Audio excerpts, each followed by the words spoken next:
Vai converter sim. O que eu tô dizendo pra vocês é, eu preciso citar fonte pra vocês dessas coisas que eu tô jogando aqui.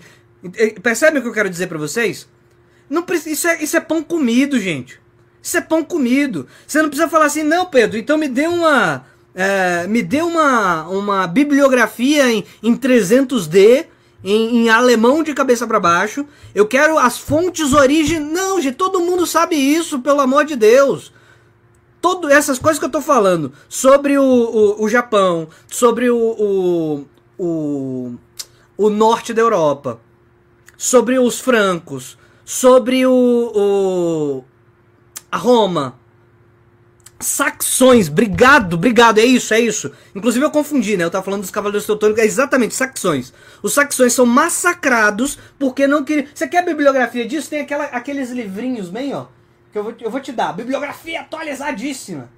É uns livrinhos, como é que é? A História Universal, que era vendido por uma editora. Uns livrinhos assim, desse tamanhozinho, assim, de 20 páginas para cada era histórica. Né? Bom, você precisa disso, você precisa de uma Wikipédia. Então veja, ele errou os cavaleiros teutônicos, né? Porque é daquela região, são dos saxões. E os cavaleiros teutônicos vão ser formados depois, né?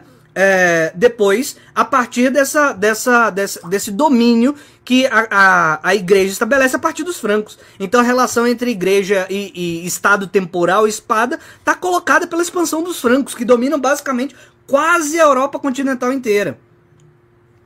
Aí, não, veja. O Aelson José, ele tá me perguntando, todo mundo quem? CDFs? Presta atenção no que eu tô querendo dizer com isso.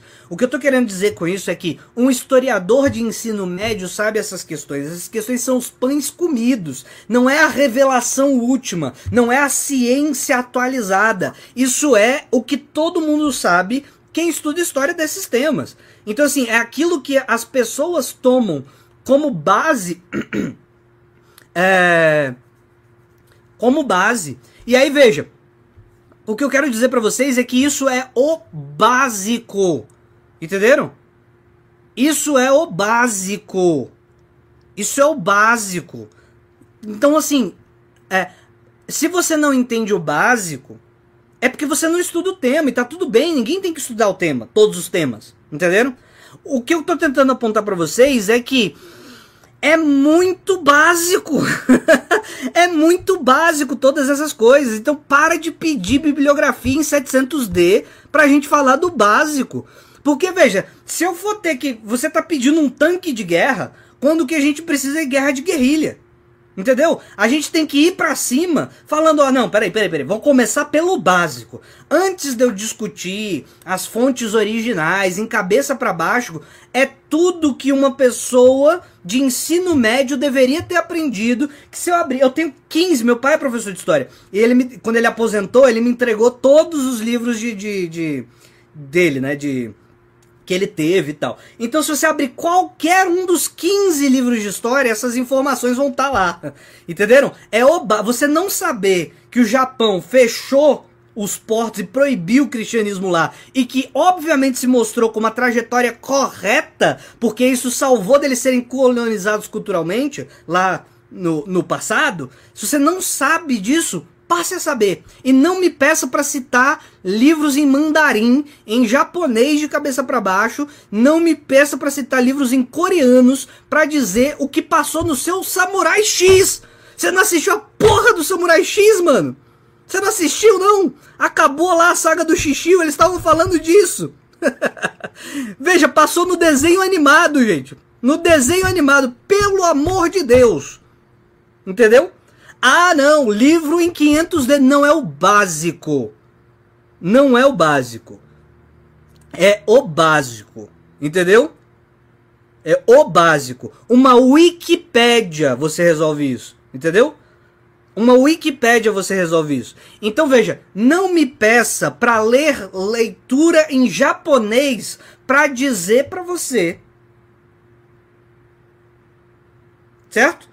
Eu não preciso ler em japonês, eu não preciso pegar fontes originais para contar para você que os japoneses fecharam os portos corretamente, salvando a própria cultura da cristianização.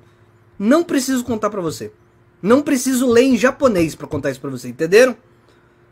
Entenderam o que eu tô tentando dizer pra vocês? Eu tô dizendo pra vocês que para com esta pedância de merda de ficar pedindo fonte da fonte da fonte da fonte pra falar coisas básicas.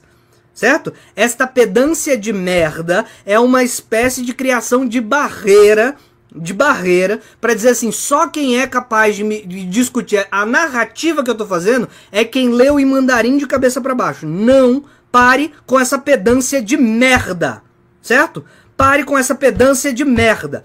Agora, você tá falando isso, Pedro, porque você é um preguiçoso e não estuda. Primeiro, agora eu vou para as minhas carteiradas, tá bom? Primeiro, eu tenho mestrado, tenho doutorado em História da Filosofia, certo? Eu sou historiador do pensamento, digamos assim, certo?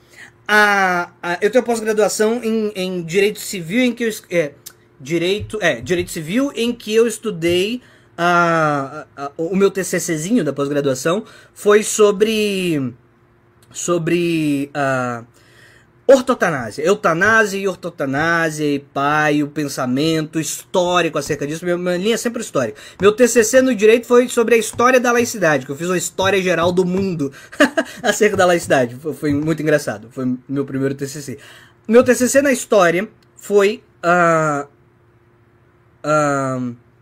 meu TCC na história foi sobre o Xenofonte e o fato de que o Xenofonte observava também nas helênicas as causas econômicas da queda de Atenas. Quando Atenas foi derrotado, ele aponta muito claramente as relações econômicas e as relações políticas com os persas que levaram à queda de Atenas. De modo que você consegue encontrar pensamento econômico, político econômico nos historiadores antigos, porque a tese é baseada na tese de uma professora de Cambridge, que ela fala sobre em Tucídides, obviamente tem pensamento econômico, né? Obviamente tem pensamento econômico. Aí eu falo, sim, se ela está dizendo que em Tucídides tem pensamento econômico, eu enxergo em Xenofonte também.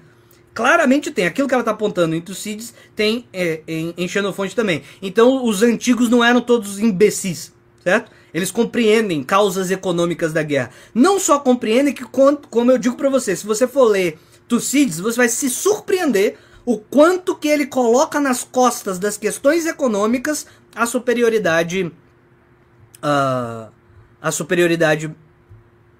política. Você vai se surpreender. Você vai falar, caralho, tem um quase Marx aqui. Tem um quase Marx aqui, percebendo que a economia vence a guerra. Quase Marx. Bom, o que eu quero dizer pra vocês a partir disso? Eu quero dizer pra vocês que eu não falo isso porque eu sou preguiçoso de fonte. Eu falo isso porque é impossível todo mundo estudar tudo, entenderam? É impossível. É impossível. Vocês querem... Pedro, me diz aí fontes sobre a Revolução Alemã de 1920. Da década de 20. Aquela que o Trotsky queria que acontecesse, que não aconteceu, e que ele ficou puto com todo mundo, e aí brigou com todo mundo e acabou sendo expulso. Não é isso? É exatamente isso. Eu quero fontes da Revolução lá, eu quero ver se... Não, porra, peraí, cara. Eu sei que teve essa revolta lá. Eu sei que tinha um empenho muito grande, que eu vi ali em um comentário de um texto do Trotsky, eu vi um outro no comentário da esposa do Lenin, né? Então assim, eu sei que existe a questão, mas peraí, pô, eu preciso de pelo menos 6 meses para fazer uma bibliografia, estudar, veja,